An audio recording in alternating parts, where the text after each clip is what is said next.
मैं तो ये बात एक लंबे अरसे से बार बार कह रहा हूँ, तवज्जो भी दिला रहा हूँ कि हमारी मज़हबी शनाख्त एक ही है। ये शनाख्त अल्लाह ताला ने ख़ुद कायम की है।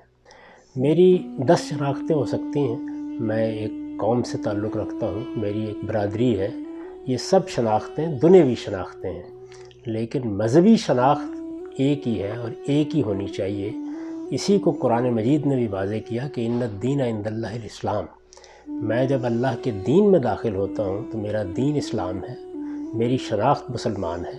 मुझे अपनी इसी शनाख्त के साथ जीना है, इसी के साथ मरना है।